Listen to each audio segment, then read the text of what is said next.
Saudi അറേബ്യയും പാകിസ്ഥാനും തമ്മിൽ കഴിഞ്ഞ ദിവസം ഒരു പ്രതിരോധ കരാറിൽ ഒപ്പിട്ടു. ഇവിടുത്തെ മാധ്യമങ്ങളിലും മലയാളികളിലുമൊക്കെ അത് വലിയൊരു വാർത്തയായിരുന്നു.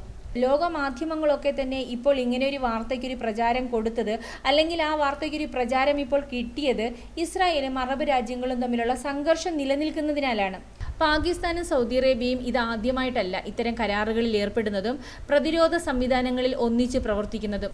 പാകിസ്ഥാനിൽ നിന്നുള്ള വലിയ സൈനികോദ്യോഗസ്ഥരുൾപ്പെടെ സൗദിയുടെ പ്രതിരോധ സംവിധാനങ്ങളിൽ ജോലി ചെയ്യുന്നുണ്ട്. ഇസ്രായേലും അറബ് രാജ്യങ്ങളുമായിട്ടുള്ളൊരു സംഘർഷം നിലനിൽക്കുന്ന സാഹചര്യത്തിൽ സൗദി നേരത്തെയുള്ള പ്രതിരോധ കരാറുകളിൽ ചില കൂട്ടിച്ചേർക്കലുകൾ നടത്തിയിട്ടുണ്ടാവാം. പാകിസ്ഥാൻ കുറച്ചു നാളുകളായിട്ട് സൗദി പോലുള്ള രാജ്യങ്ങളോട് ഭിക്ഷ യാചിച്ച് നടക്കുകയാണ്. സൗദി പക്ഷേ കൊടുത്തിരുന്നില്ല.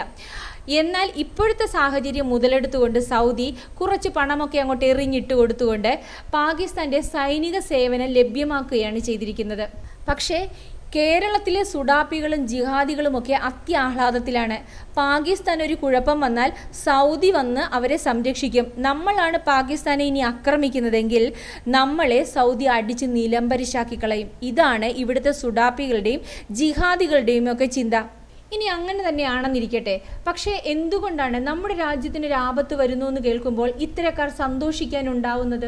നമ്മൾ ജനിച്ചു വളർന്ന, നമ്മുടെ ബന്ധുജനങ്ങൾ താമസിക്കുന്ന, നമ്മുടെ ഭാവി തലമുറ താമസിക്കേണ്ട ഈ ഭൂമിക്ക് ഒരു ആപത്ത് വരുന്നു എന്ന് കേൾക്കുമ്പോൾ സന്തോഷിക്കുന്ന ഒരു വിഭാഗം ജനങ്ങൾ, അതെന്തു തന്നെയായാലും അത് ഈ രാജ്യത്തിന് ആപത്കരമാണ്. ഇത്തരക്കാരെ കണ്ടെത്തി ജയിലിലടക്കണമെന്നും ഇവരുടെ ബന്ധുജനങ്ങളുടെ വരെ സ്വത്തുക്കൾ കണ്ടുകെട്ടി നാട് കടത്തണമെന്നുമാണ് എൻ്റെ അഭിപ്രായം. ഇത് ആ മതത്തിൻ്റെ പ്രശ്നമാണ്. ഇവർ മതത്തിന് വേണ്ടി നമ്മുടെ രാജ്യത്തെ ഒറ്റുകൊടുക്കാൻ പോലും മടിക്കാത്തവരാണ്.